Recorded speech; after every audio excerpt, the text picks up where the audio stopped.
Simon.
Well, welcome to the program today, Brian. I'm looking forward to chatting. Likewise. Thank you for having me. Now, I always start by asking, how did you come to Treasury and why did you choose Treasury as your career? It's a really interesting question, and when you ask that, it makes me wonder how I want to respond, because my transition to Treasury is somewhat different perhaps than most, right? I basically went from running a small business to a guitarist to basically becoming a treasurer. I don't know if you want me to tell you a little bit about the story. Yeah, please do. I love that. So in high school, a friend of mine and I actually started a window cleaning business. Funny name, was actually called Vision Window Service. And eventually we started doing some screen repair, some glass replacement. I mean, even to this day, I sort of wonder how we even made money, right, in high school. But this went on for a couple of years. And during that time, one of my friends, actually a best friend of mine, was starting up as a writer and a producer in the music business. And he was quite successful. It was pretty cool to hear his music on the radio, right, when some of the songs that he was doing were being played. And at that time, there was an artist by the name of Stevie B that was relocating from Miami over to San Jose, which is where I live and where I was living at the time. And he had asked a friend of mine to build out a couple recording booths. And so I happened to play guitar at the time, and hanging out with a buddy of mine, he says, "Hey, why don't you just come out to the studio and come hang out with the guys." And so out there playing guitar, jamming with the guys. I can't say I was great or amazing, but I always loved to play. And one day, a friend of mine said, hey, I need somebody to build the glass between the recording booth and the control booth, right? Or the vocal booth and the control booth. And as teenagers, and we were just pretty much starting up this business or running this business and couldn't say no, and said, yeah, for sure, we'll figure it out. And basically what we had to do was figure out how to make sure that there was no sound that was passing between those two booths and making sure that there was really no echo. And so we had used, like, say, laminated glass. We had come up with all these offset angles and all this stuff. I mean, it was a blast to figure out. So then while hanging out, playing guitar with the guys, ended up befriending a lot of them. And one day, a producer ended up coming over from Miami, and him and I were talking one day, and play guitar together. And he ended up calling me one night. I was at home. Ended up calling me one night, and he was just starting to work on a new album for Stevie B. And he calls me and he says, hey, why don't you come out, and I'd love for you to play guitar on this ballad that I'm writing. I think it'd be great for you. So obviously I couldn't turn it down, right? And it was fantastic. It was a great experience. I ended up hanging out for a few hours, putting down a couple guitar tracks and playing on a couple songs. And there was this one song that ended up playing on, which was called Waiting for Your Love by Stevie B, that ended up being this big international hit. It was pretty cool. So after that, I ended up, traveling around a little bit with the band, doing some shows, and I started working for a record label and started doing some promotions. We were still doing some of the window business on the side, and I realized that, I loved the music business. I thought it was fantastic. There was some amazing people as part of the music business. But to be successful in the music business, especially as an artist, it requires an incredible amount of luck.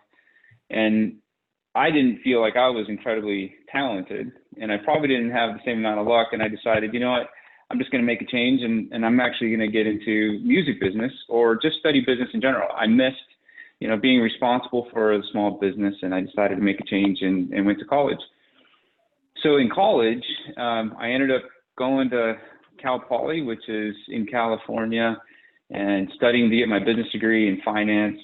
And I learned pretty quickly that I loved the technical parts of finance. I thought it was fantastic. I loved, getting into and understanding Brownian motion, for example, and option theory, and, developing econometric models, and,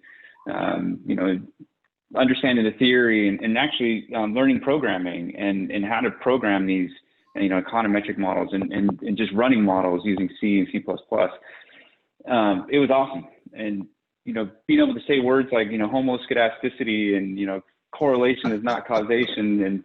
And, I wasn't a huge fan of accounting. Sorry, accountants, if there's any that are listening to here, that are listening on to this, but I mean, it probably wasn't as fun, although in hindsight, it's obviously incredibly useful. And then before I graduated, I was fortunate enough to talk with a CFO for his advice. And I asked him, I said, hey, given my interest, this is what I like to do. These are the, technical parts of finance that I really enjoy. What should I do? What should I be looking for? I really don't understand what a finance department does, right? I think a lot of it is accounting. And he says, hey, take an opportunity to go through a rotation program. You have a lot of a lot of companies that are recruiting from your school. Find one that has a rotation, and find one that has a rotation in Treasury. And I did. I ended up joining Altera Corporation right out of college, and ended up going through a couple rotations, landed in Treasury, and at that point have been in Treasury ever since. I absolutely loved it. And from Altera, you made the move to EY into the consulting firms. What made you go down that path? The consulting path was quite a ride. It was pretty interesting. And I'll give you a little bit of background on it. So at Altera, we ended up having an issue with an investment in one of our portfolios. And EY was hired to come in and take a look at our investment portfolio. And they were hired by our audit committee to do essentially an operational review of Treasury. And through that process, I ended up meeting the partner at EY and some of the people that had worked at EY. And I thought, wow, what an amazing team. What a great group of people. And in talking with them, getting an understanding of the companies that I had worked with, and then the type of work that they had done. And to me, it was really attractive. I wanted the experience of seeing what Treasury was like at a lot of different companies and in different industries. And so, technically, they're not supposed to essentially hire you from the company that, they're doing an audit on, but I stayed in contact with that team and eventually ended up joining Ernst & Young. And I ended up joining in their Global Financial Services organization and also their Global Treasury Advisory Services group. And this was during the time when Sarbanes-Oxley was just starting to be implemented. And so as you can imagine, there's a lot of companies and a lot of these audit firms that are trying to figure out, how do you implement SOX, right? How do you do this? And so we were brought in as essentially subject matter experts in order to support the audit process and also the SOX implementation process. It was a fantastic experience. My first role was actually with the Federal Home Loan Bank I'll leave the city out. I should probably leave the customer out, but actually, I guess it doesn't really matter. I was did an operational audit at the Federal Home Loan Bank in Seattle for a few months and really got to see what a trading organization looked like as part of Treasury, seeing what it was like to hedge mortgage originations. And I would have never have had that experience had I not joined Ernst & Young. I think that the consulting environment, exactly as you say, they're fabulous in terms of giving you really a lot of different industry experience and a lot of different company experience in a relative short time. That's right. Yeah, I had an opportunity. So again, that was my first financial services organization experience. And at the time, I think shortly thereafter, I started working with a large gold corporation out of Canada. One of my clients was also WebEx. It was a startup at the time. I worked, I got to go see American Honda Corporation and look at their trading or looking at their treasury environment.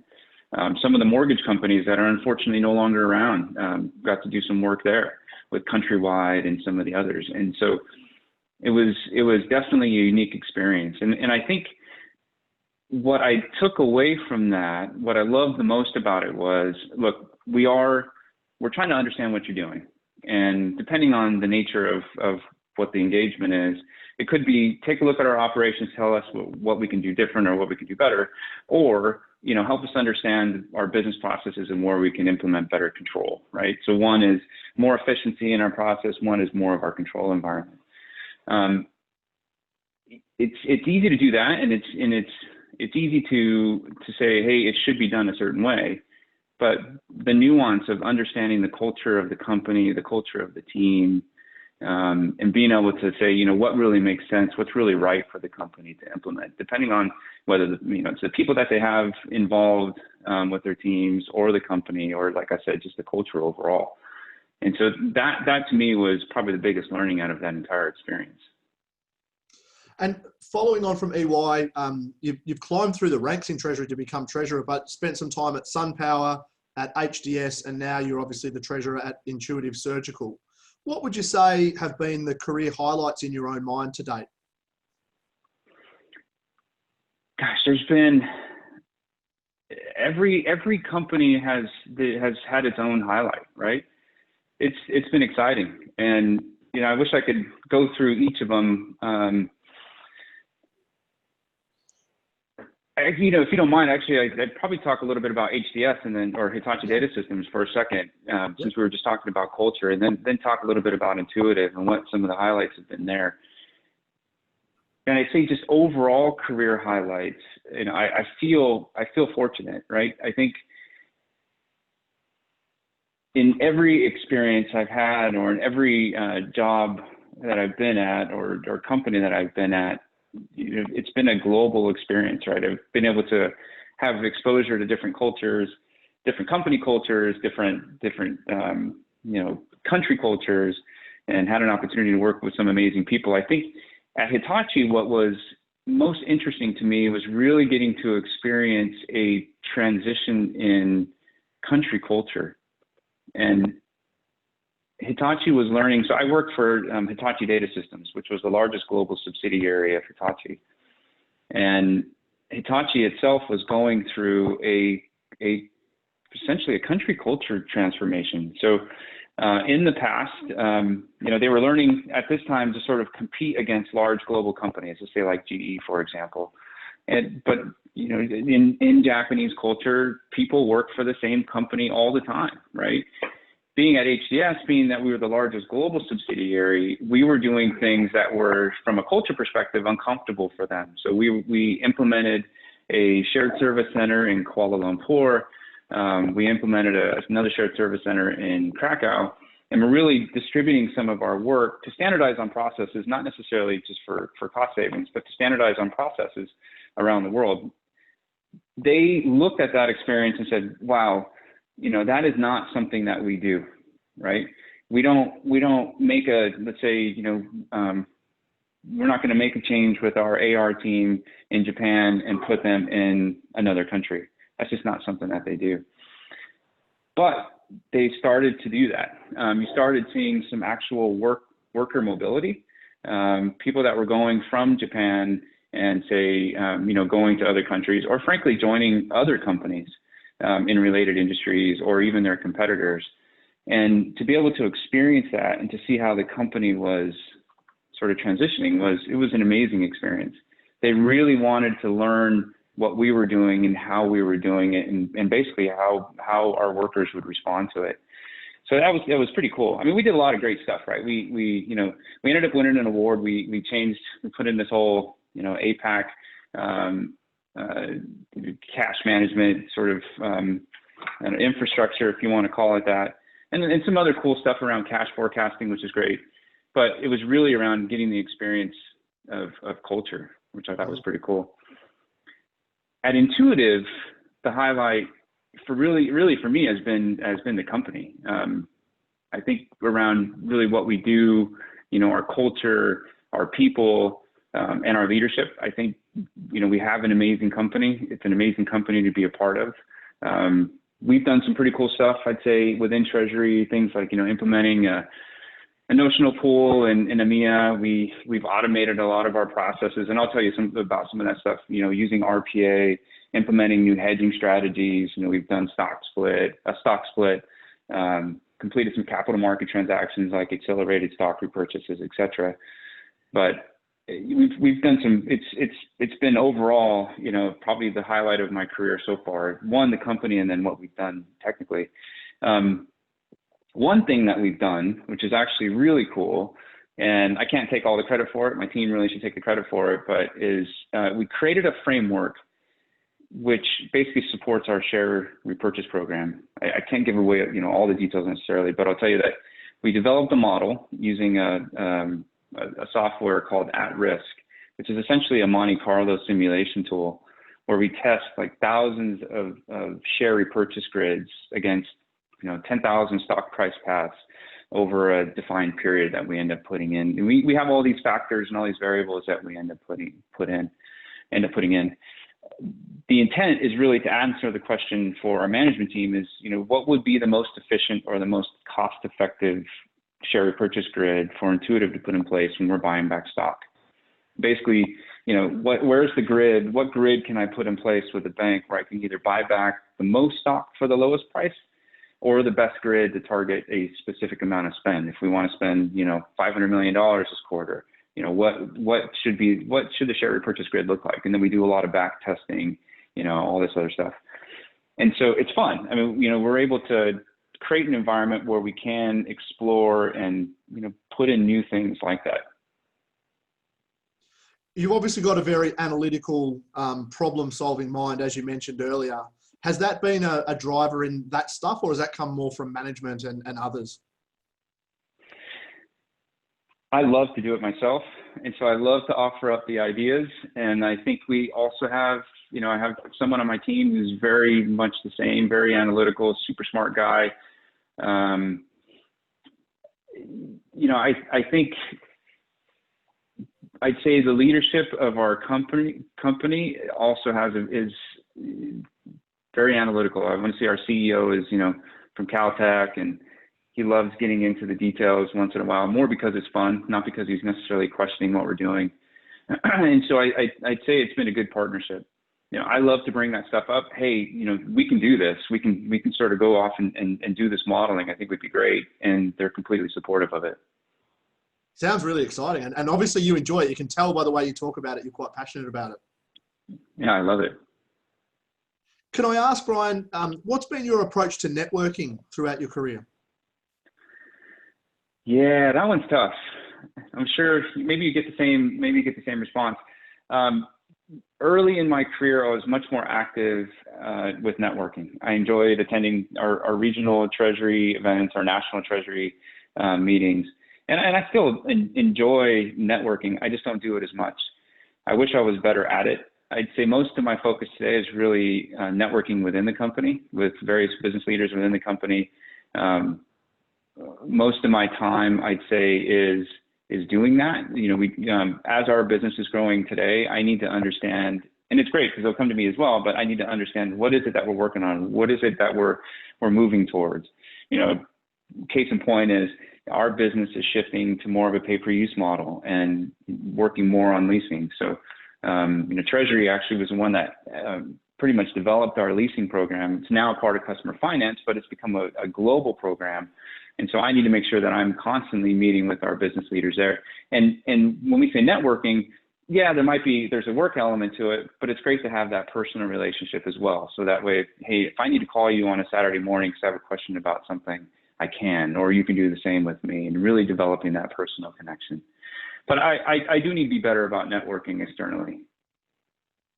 Yeah, I think there's a time and a place though, isn't there? Like, I think it's one thing that people often, it's the one piece that people neglect the most because, like you just said, you're so busy networking internally. And networking really, when I say that, is about building relationships.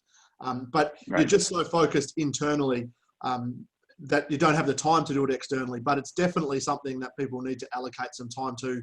When you least expect it is when you need to do it, I think. That's right. No, I agree. What about mentors then, Brian? Have mentors played a part in your career journey? Simon, they haven't. And I'd say that's probably more my fault or more my decision. And I've always been one to sort of be independent, and I've forged a lot of great relationships with people that I've worked with over time, but I've never had a formal mentoring relationship with anyone. And maybe I could say there's one informal relationship. The CFO that I had mentioned previously when I was leaving, when I was getting out of college, informally, I'd say he's acted as a mentor in that I've been able to email him various questions over time or call and if I have questions about something. But it's never really been a formal mentoring relationship. I look at it now and think, it would have been really helpful for my career, and I do think it's helpful for others in their careers. So what we're trying to do within the company I'm at now, within Intuitive, is to be able to provide those mentoring relationships, more of a formal mentoring relationships for our own employees. And so I want to be there to be able to help, and I would love to even create my own formal mentor-mentee relationship with someone else in the company, someone else that I'd like to learn from. There's value in it. I haven't gone through it. And it doesn't always have to be formal though, Brian. I think from talking to my guests, some of the best mentors are the people that, like you just said, you do have one, but it's not formal. And it's just being able to pick up the phone and have those conversations with people. So it's just having people you trust and having people that, you can ask questions. That's all it has to be, really. And that's where most people get the most value. So, but I think to give back and to be there for others is also, I think as you get on in your career, that seems to be the thing that people take the most satisfaction out of, is being able to help others and provide benefit. That's right. Which I agree. Leads into the next question really is, what's the one thing, now that you're a treasurer and you've had a successful career, what's the one thing you wish you'd known back when you were starting out your career, that advice you would give to listeners? That's interesting. Advice, especially starting out in career, especially for, I'd say, the younger treasury folks, is to really be curious. Actually, I have a lot of advice, and because I'm always, talking to our analysts today. I support our intern program, I support our rotation program, and obviously our newer treasury folks. But I always tell them, look, be driven. Don't be overly eager to move up in the ladder, right? You always create a strong foundation of understanding of how finance works in a company, how treasury fits in within the finance organization. Yeah, I understand from their perspective, a lot of young people who are starting out in whatever field that they're in, and in treasury and in finance in general, but they want to move up the ladder quick. It's expensive to live, for example, in the Bay Area out here in California. And for them, hey, you got to make ends meet, and I completely get it. But there's value in putting in that time, right? There's value in the grind, in the understanding, and in being curious, and really having that willingness to put that time in. I usually like to tell folks, hey, you need to develop your struggle muscle. I mean, you do that a little bit in college, but when you're at a company, you're going to be asked to do a lot, and you're going to be given a ton of opportunities. Say yes, right? Be curious about what it is that you're working on. I think creating a discipline to where they're also understanding the business and understanding the business deeply. So don't just understand what you're doing, but understand broadly how we meet the needs of our customers, what we're selling, what goes into the inputs. I mean, understand your business and understand it well. And I think advice that I usually tell our analysts today is, and any treasury folk that are coming in today is, look, Excel is a great skill, but it's not as important as it used to be. I mean, I think there's really a shift now to data visualization, data analytics, understanding, say, SQL, for example, data structures, how it all fits in with EDW, and being proficient in tools like, Tableau and Domo and some of the other data visualization tools. One of the things, and this might be somewhat self-serving, but I usually tell them, hey, look, find a company that has an amazing culture as well. And to me, it's really, really important.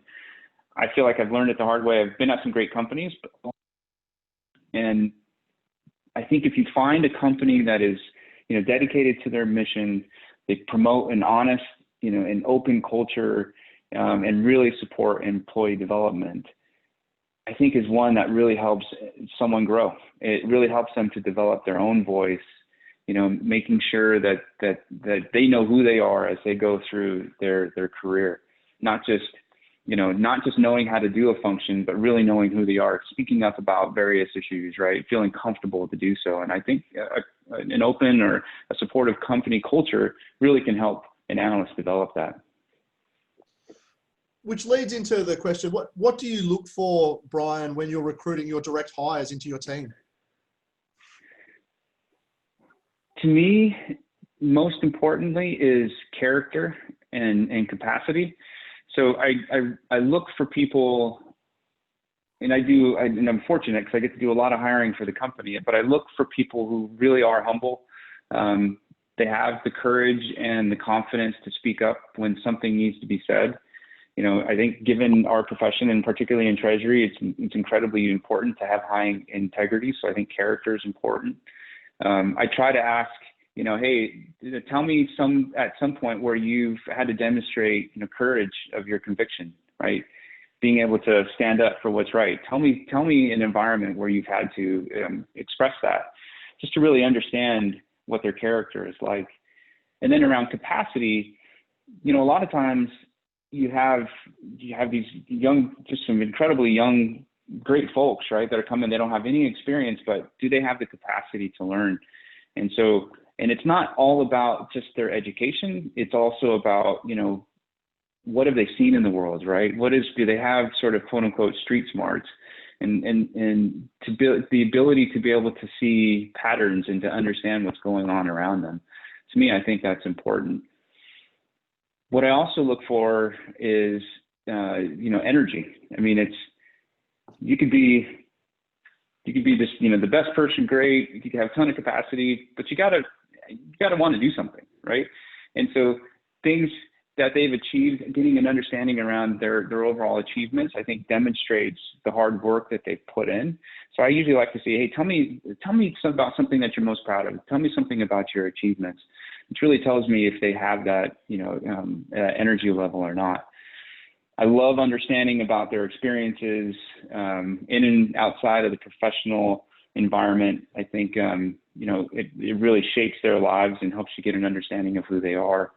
I think what I also look for is how someone goes about doing what they do, and not just necessarily kind of what they do. Usually when we're, looking at various candidates, I want someone on my team in particular that, cares about who they work with, I'd say. When you have a team environment and somebody's more just focused on what they're doing as opposed to how they're doing it, I think it doesn't really, promote team bonding, team experience. You really need to make sure you're finding people who are focused on, how they're going about doing their work. Are they doing it in a way that makes everybody feel, included, I'd say, or comfortable? But a lot to look for, but those are the things that I look for. The interesting thing about that though, Brian, is a lot of the key things you're talking about are soft skills. And, there's a lot of the younger folk listening who, they look at the experience that they've had rather than thinking through the softer skills. And I get asked the question a lot, as a recruiter, why don't I get these jobs? Why I know I can do the job. And a lot of the time it's not about whether you can do the job. It's about the people that you're competing against and whether they're a better cultural fit, or, do their softer skills come across better? So I just think that's a really good learning for listeners out there, that, it's not all about just the technical. The technicals are given, but it's the softer skills and the drive and the energy and the other, the other things that are harder to put on paper that are what get you jobs. That's the key thing. I really what you're saying there. I agree with that 100%. I will take a candidate who, to me, I think is stronger on character, capacity, and energy than someone who is very experienced. If I don't think they're very strong in those other areas. If they have character, they're of high character, they're willing to speak up, courageous folks, and the capacity to learn, great.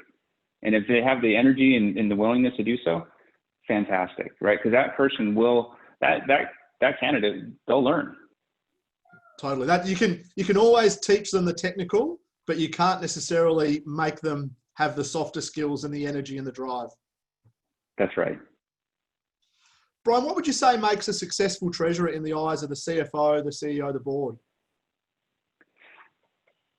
So I think today, I'd look at it in two ways, right? Really from a functional perspective, and then a sort of corporate citizen perspective. I think from a functional perspective, knowing the business deeply, being able to support the mission and being able to communicate, I'd say, Treasury's, say, vision or roadmap that aligns with business needs, and being able to demonstrate kind of what is considered best in class, I think is key for, let's say, the CEO, the CFO, maybe even the board.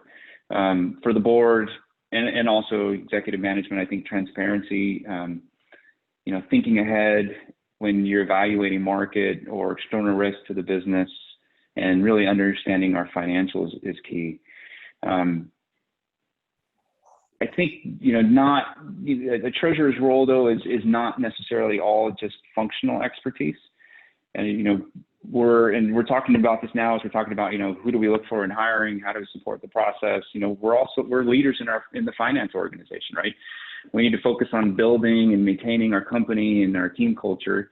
And so we need to find ways to hire the best people, into the company throughout finance, or specifically into Treasury or other related functions by Treasury.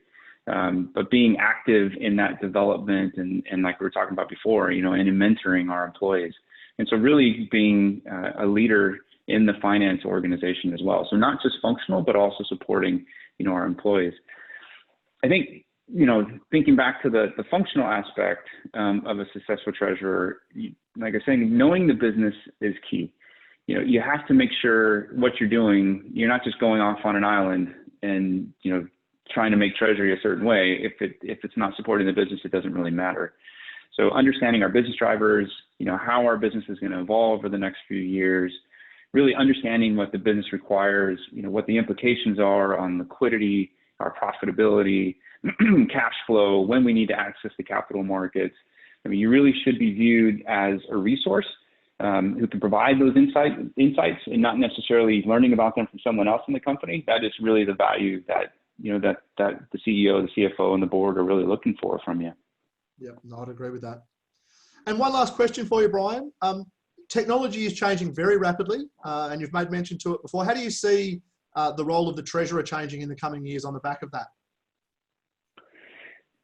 Yeah, that's an interesting question. So, we've talked. I think the Treasury community has talked a lot about a lot of technological solutions, right? In particular with payments and same-day payments and how it's going to impact B2C and B2B, and I think those are important. And I can see the applications in our own business, and I'll talk about those in a minute. But it's interesting with the pandemic. I think there's also a management perspective that technology is going that I'd say as treasurers we're going to need to understand how to use in order to support our teams. And so there's really two elements of it. There's like this, these external products and technology that's being offered to treasurers and in Treasury that I think are going to be useful. But we have this environment today, and at least how we look at it, and how we're looking at it here within our company is this is going to change the way we work going forward. And I think for treasurers, we're going to need to learn to use different tools that we're not necessarily used to. I mean, we're going to have to be more diligent about, having interactive online meetings, identifying technology or tools that are going to allow us to do whiteboarding effectively and to be able to share ideas. I think it's also going to come down to how we even impact with our business partners. We're going to need to be better at being able to manage remotely and how to build and maintain our company culture or our team culture. But I do think, I have a ton of different ideas, right? I think being remote, it creates opportunities for technologies that we've talked a lot about becoming mainstream. I think there's areas around corporate governance and knowing your customer, like KYC and proof of identity, right, that needs to be streamlined. So today, we do a lot of electronic signatures, but there are still some countries that require wet signatures, right? So that needs to change. And how do you go about implementing technologies that supports those processes? And so we've talked a lot about, blockchain. I'd love to be able to have a KYC or know your customer utility where I have, real-time information that is stored somewhere or that I maintain, and it being requested by another, let's say, bank or some other financial counterparty that needs my information. And either it's through blockchain as a way to validate the information, that I can release that to them and I know exactly how it's being utilized and they know that it's authentic. And I think when we do that, it opens up a lot of opportunities for a lot of different things. We talk about one of the things that I've thought a little bit about is, why don't we have, let's say, a payments marketplace, for example.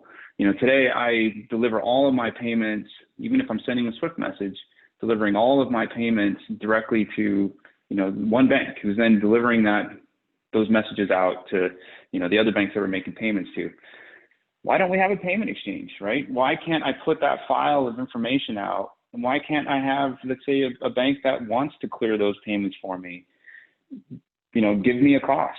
Why can't, and maybe I have multiple competing costs. And I think what a bank will tell you is, hey, we're responsible for where those payments are going. But if there's a way to validate the identity of the folks that are actually sending those payments, again, using blockchain, I think it opens up opportunities for those things.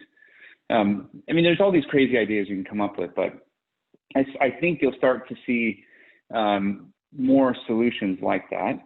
I guess there's just a ton of different stuff. I think, we've started to use RPA, and I'd say we're pretty savvy users of RPA. It's been great. I'd love to see more progress in the area. We use it for daily cash and foreign exchange exposure consolidation. We use it primarily because we don't have a treasury system, but I would say it makes you question whether you even need a treasury management system. I love the flexibility of controlling our process, but it does require, let's say, IT support or what we call citizen developers or community developers within our finance team to create those and to test them. But it opens up a lot of opportunities for us to automate our processes and to put rules in place for activities that we do today, that truly could be automated. I'm not going to go into all the details of it, but I think there's a lot to do there. And then I think where we'll see a continued amount of I'd say advancement is really going to be on the data analytics, right? I think as it becomes a language for Treasury, you'll see more and more analysts becoming much better at it, creating data structures, being able to capture, internal and external information to be able to give better insights into risks and how we manage those risks in real time to our company and to management. Brian, it's been an absolute pleasure. Thank you very much for your time today. I've really enjoyed our chat. Likewise, Simon, I appreciate it. It's great. Thank you for having me on.